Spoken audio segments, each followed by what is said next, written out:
Don't you put that bench there. Don't you even think about it.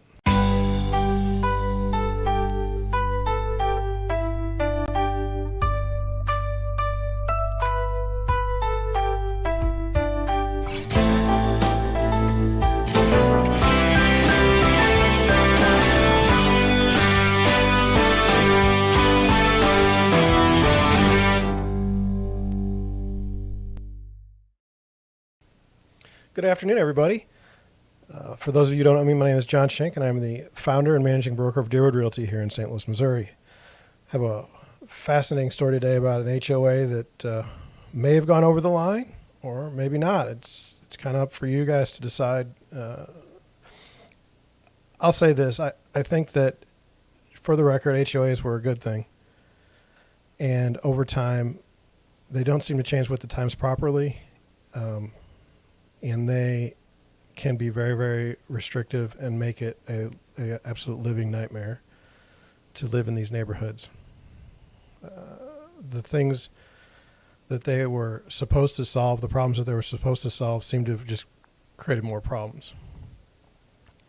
For example, in this story, we have an older man that decided to put a park bench or a bench with, two people can sit next to each other in his front yard 10 years ago, and now they come after him. He's been in the neighborhood for 30 years,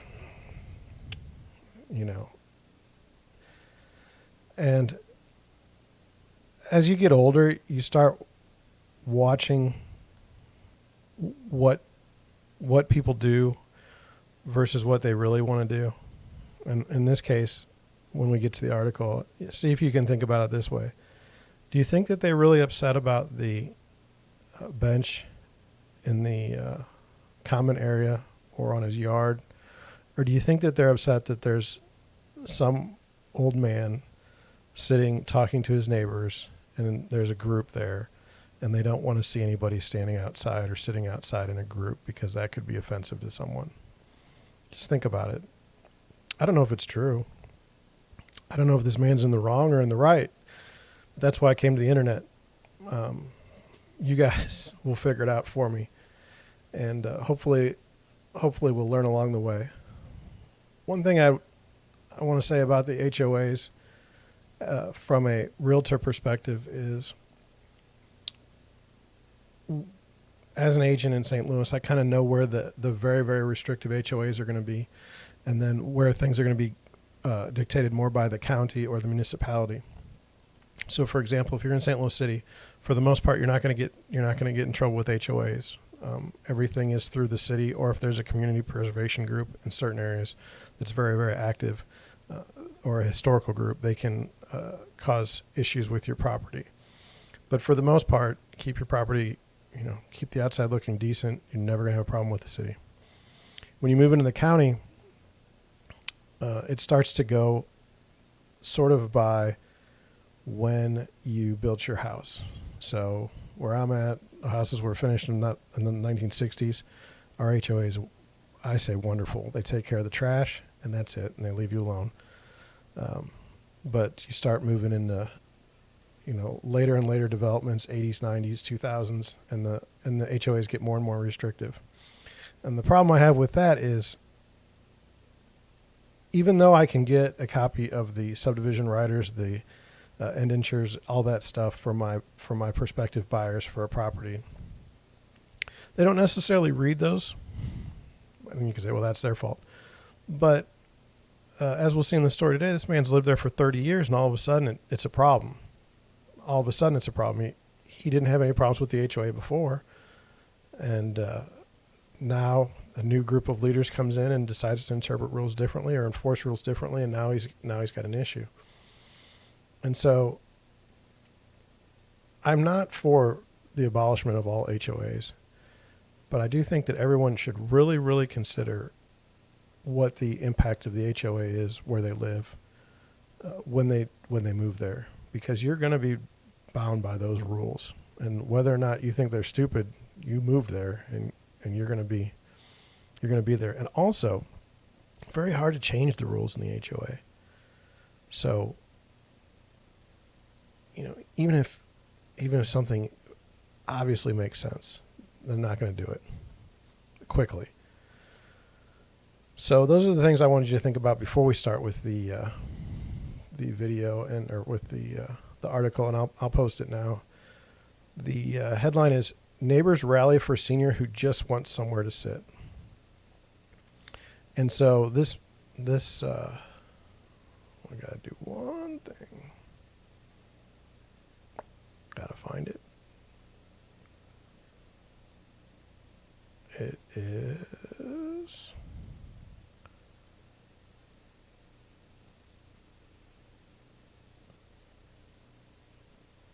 right here.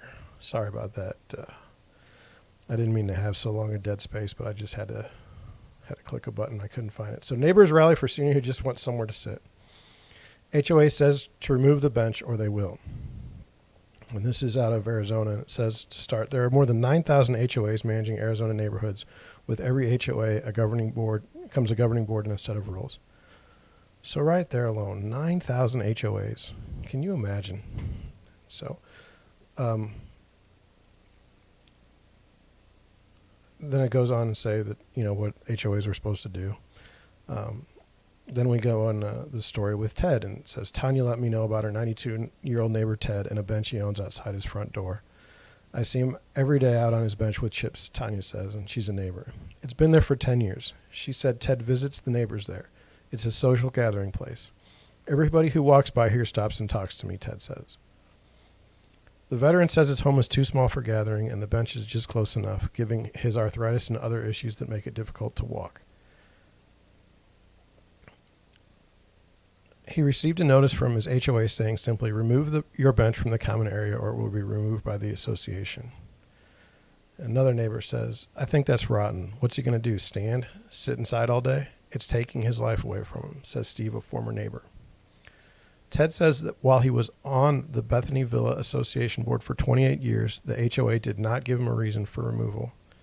They told us the bench was in violation of the CC&Rs regarding items placed on any patio, balcony, and common area. I could always bring a chair out here, he says, but Tanya won't have it. How's he going to carry a chair out? That alone can cause him to fall. The HOA says they apply the same standards to all residents. So in this article, this is Ask Steve, I think. This is get a reporter to try and help out in a situation that's ridiculous. And so they said that they pointed out concerning other benches and items privately owned around the complex. And then he said, we hope the HOA might decide to grandfather all of them and allow them since they've been around so long. Instead, the HOA sent one of the owners the same removal notice Ted received. At 92, Ted says he'd rather spend his day visiting with his friends outside than watching TV all day inside. The man deserves a place to rest and enjoy nature and eat his little snacks and say hi to people and pet puppies. Neighbors say if it was a bench safety issue, they'd buy Ted a new bench, but that isn't the issue. They wonder if something has been allowed for 10 years and never been a problem. Why is the HOA making an issue now? And then there is a statement by the HOA. I just wanted to highlight one part. It says, as the dedicated board and directors and fellow residents of Bethany Villa, we take great pride in applying the same standards to all residents to preserve the integrity of our community. So that's that. That's the article. So I have questions. The first one is, why now after 10 years? It's not like nobody knew that was there. And as we talked about in the beginning, is this to curb behavior? Is this to curb a behavior that's not got anything to do with the bench, but more so there's people and congregating in an area, maybe by a sidewalk that's causing an issue? And if that's the case, I just feel like you should be honest about it. Hey, we don't like your group of people sitting on the bench, with pets and causing issues. And I don't think that's right. If I try to think in my neighborhood, very seldom do people sit outside in the front yard where everybody pretty much sits in the back. But if somebody did sit in the front, I mean, people walk by all the time, and we stop and talk and chat, and I think that's what's great about a neighborhood. I don't think that's an issue at all. So the problem I've consistently had with HOAs is they start out really, really great, and then they get really, really restrictive to the point where it's not enjoyable to live there. So that's number one. Number two, 9,000 HOAs in Arizona. Can you imagine? There's 9,000. That means, let's just assume a board is like 5 people in each of these places. 5 and 9. It's like 45,000 people. I don't know if my math is right. There's a lot of people on boards that are not, let's just say this. There's probably 95% of those people are good people. And then the 5% are your secret dictators that just want to destroy, any sense of enjoyment and force you to do things. So, but I was shocked at the number 9,000.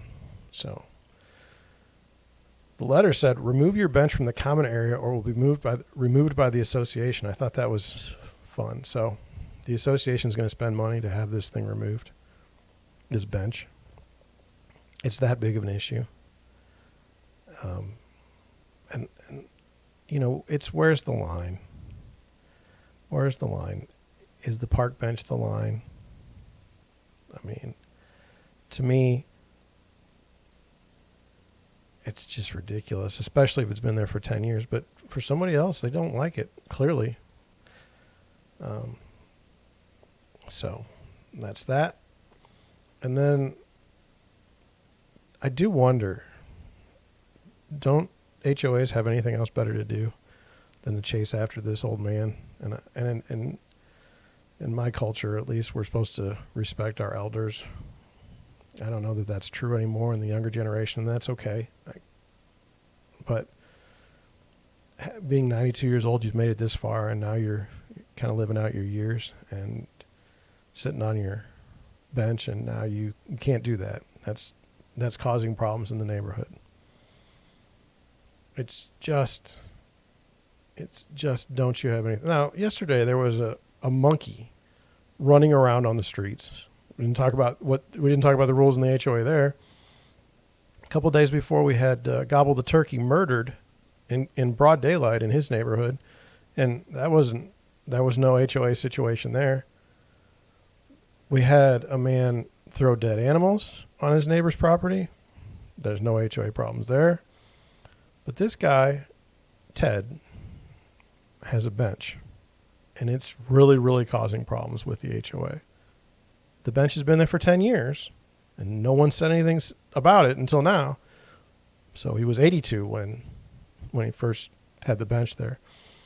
But now it's an issue, and so I just don't understand. Seriously, find something better to do. And then I thought the letter was interesting. It says, as the dedicated board of directors, and notice they use dedicated, board of directors and fellow residents of Bethany Villa, we take great pride in applying the same standards to all residents to preserve the integrity of our community. Well, and as this article says, you didn't, because there were these benches and things outside before, and you didn't say anything about it, and now you do. And then the line that got me, a bench outside someone's house is destroying the integrity of the community. What do you mean by that? Is that code? And I know that nowadays we play with words. That's our favorite game. And so I just looked up the definition of integrity, and it says firm adherence to a code of especially moral, art, or artistic values. And my question is, a subdivision's moral or artistic values are not being adhered to because of a bench? I mean, we're gonna argue that the subdivision is an artistic endeavor. Now, architecture is certainly important, certainly artistic, but suburb after suburb after suburb, I mean, the architecture is not exactly groundbreaking and trailblazing. So, what are we doing here? I mean, there's going to be more talk about HOAs as we go along, because they're just so fascinating. I have 2 other things in the hopper about HOAs, and there's going to be more. It's never going to end. But if you do listen to the podcast, if you do watch on YouTube, I just want to implore you to warn you, read what it says in the HOAs, because that's what it says today. You don't know what's going to happen 10 years from now, but these people that run these boards are serious. They are authoritarians, and they said, like in this article, they will remove your bench. So we're going to pay some guy to come and remove a bench. I mean, that's the best we can do. Not neighborly, not enjoyable. Just wanted to point it out. I know I've run long. I'm up to 9 subscribers. Thank you so much for subscribing. Call me, 314-274-3964 with any questions. Tell me about your neighbors. Tell me about your situations. Email me, media@deerwoodrealtystl.com. Thank you for watching, and I'll catch you on the next one.